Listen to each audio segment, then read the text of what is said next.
on est Ilchot Tzedaka cours numéro 4. Combien Tzedaka on doit donner? Alors, il y a deux mesures. Quelle partie de mon argent je dois donner et combien je dois donner à chacun qui me demande.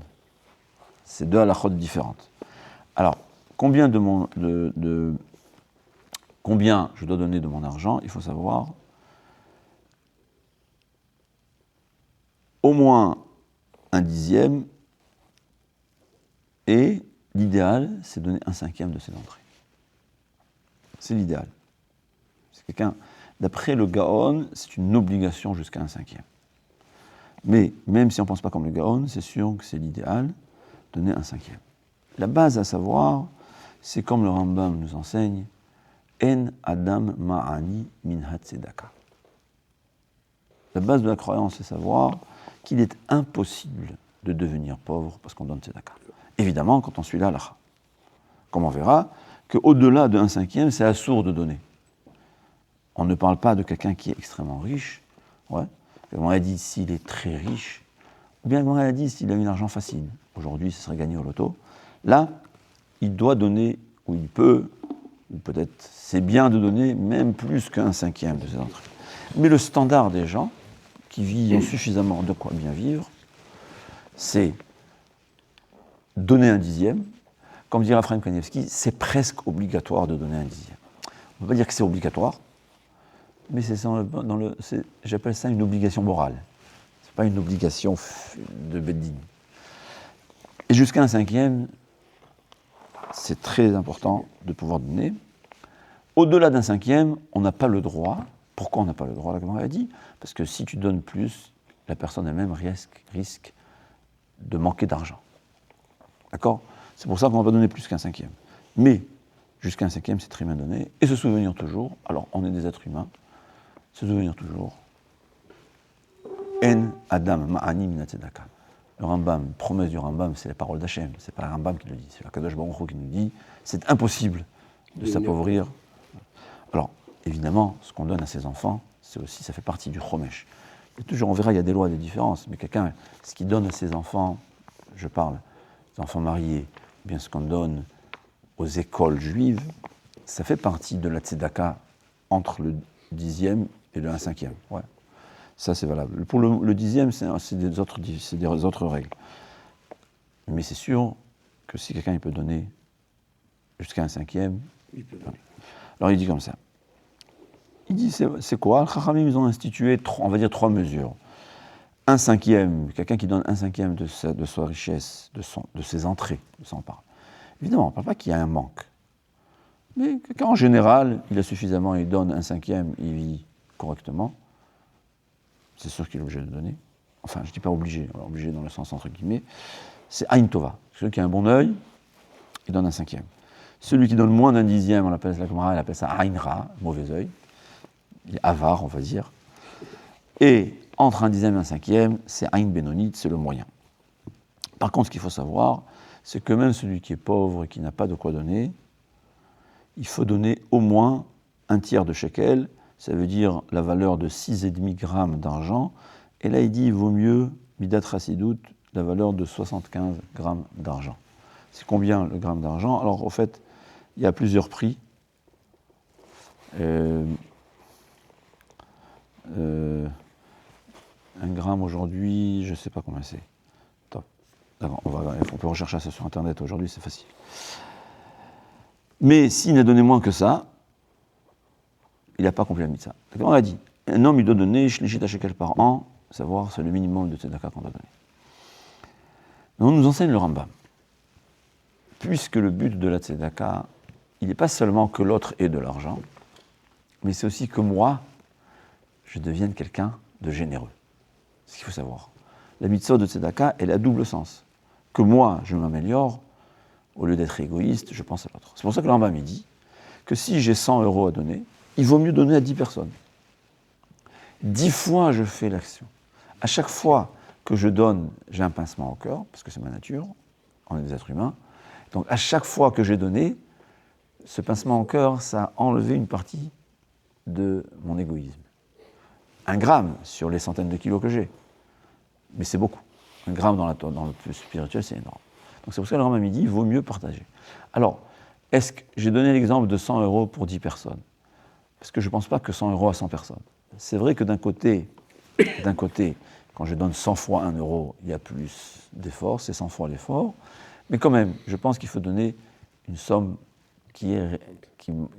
c'est-à-dire une somme respectueuse. Tout dépend à qui. On verra. C'est-à-dire quelqu'un qui vient, on est au Shtiblach, dans les synagogues en Eretz où il y a plusieurs personnes qui passent, on n'est pas obligé de donner de 10 euros, sauf si je suis très très riche. Mais on peut donner une petite somme. Je parle 10 euros, on a des halodons, je ne sais pas. Il faut une somme respectueuse, mais il vaut mieux donner, partager en petite dose plutôt qu'en grande dose. Pourquoi? À chaque fois que je fais cet acte de donner, à chaque fois, je m'améliore, je m'approche d'Akadosh Baruch Hu, je ressemble à Akadosh Baruch Hu qui donne aux autres. Il y a une question qui se pose. On sait que dans la Torah,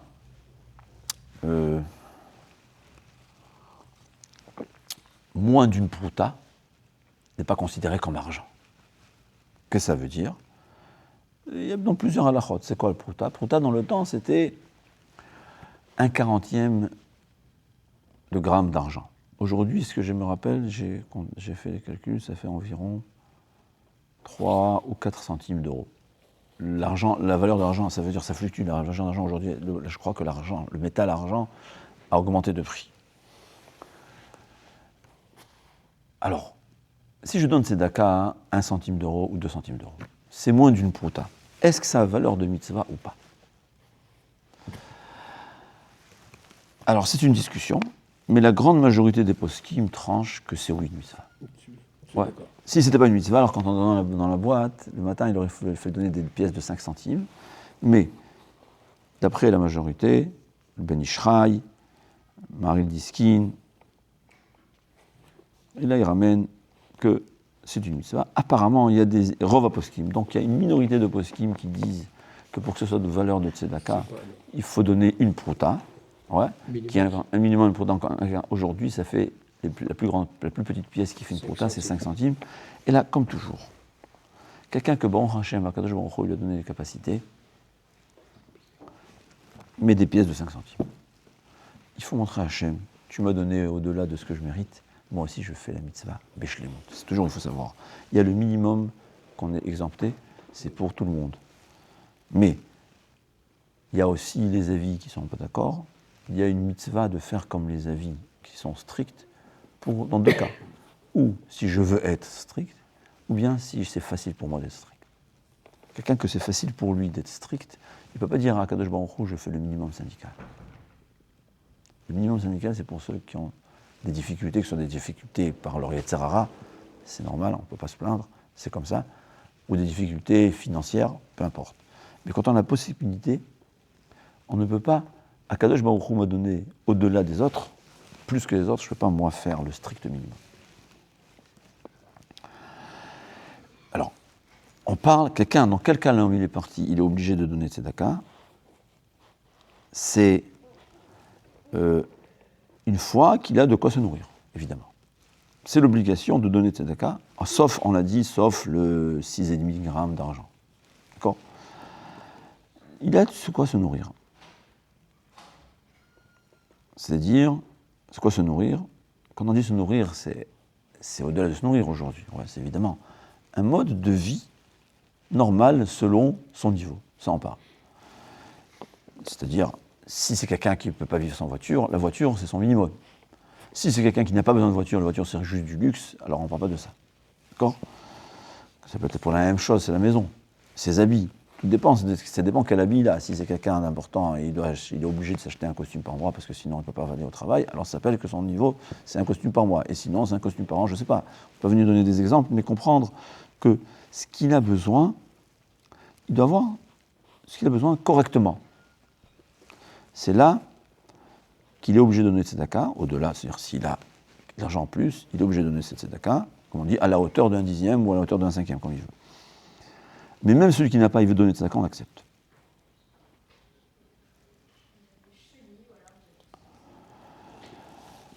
Il dit, et même quelqu'un qui en manque, un manque pareil où il a le droit de prendre tzedaka des autres, lui-même, il a aussi l'obligation de donner tzedaka, puisqu'il a de quoi se nourrir correctement.